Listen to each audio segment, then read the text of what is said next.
Hello, my name is Rich Howard, owner of Architectural Builders Supply. In this video is to bring you a closer look at the Donjo number EL-102-630-RC. This is a 2 1/4 inch extended lip strike with a 1/4 inch radius and satin stainless steel finish. Let's remove it from the packaging and take a little closer look at it.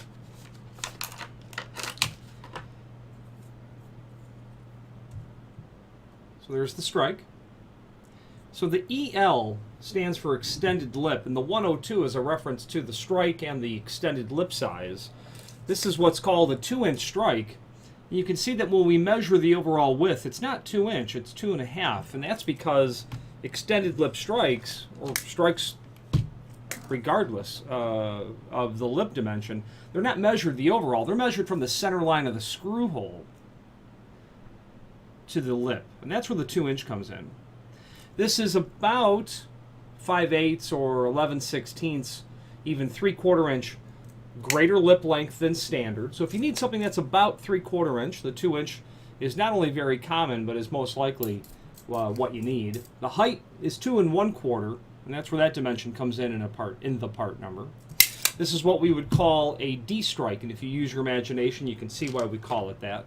This has a radius corner, which is a 1/4 inch radius, versus the typical square corner. The radius corner comes into effect in the sense that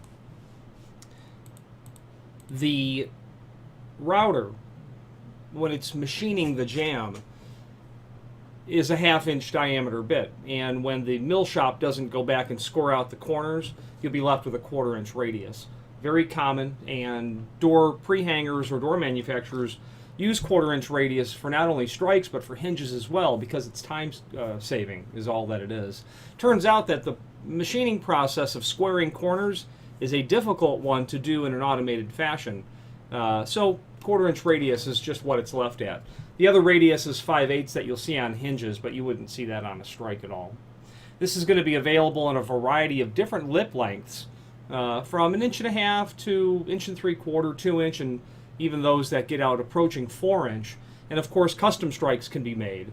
And why you would need an extended lip strike would be to mitigate a number of issues. You might have unusually thick casing applied to the pull side of the door. You might have a condition by which you have built custom furniture, let's say, or custom cabinetry in a kitchen, but one of the doors is a pantry. Well, the casework is such that because of the jamb structure, you need an extended lip strike so that the latch of what you have there to keep that door secured would prematurely hit the casework, which you don't want.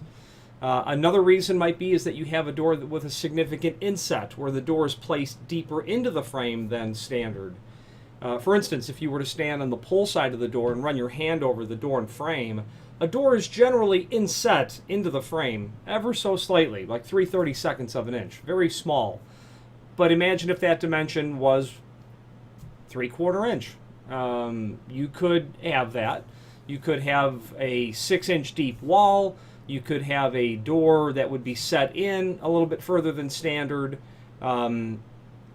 Really where you'll see doors that are significantly inset is when you have incredibly thick walls and the doors are placed in the center of that frame, usually not so much requiring extended lip strikes as much as requiring wide throw hinges, and those two pieces of hardware go hand in hand occasionally.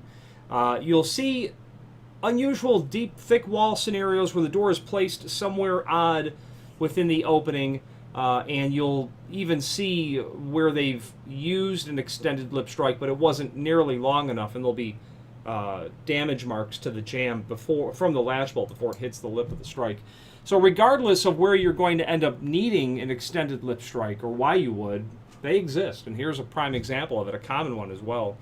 There's a link below this video to a document called Template, where you can pull up not only all of the dimensional properties of this strike, even though it shows the square corner version, the dimensional properties beyond what we've given, like the hole size, etc.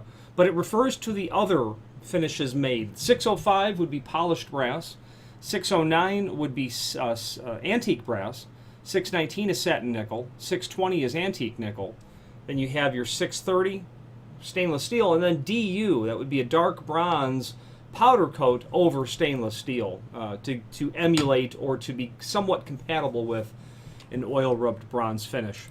There is also a link below this video to a document called Product Catalog, and it's exactly that. It is the strike section out of the Danjo full line catalog that will allow you to review not only this type of extended lip strike, but all of them, 2 1/4, 2 3/4, 4 7/8 tall, a variety of specialty security strikes as well. You're going to find in that book.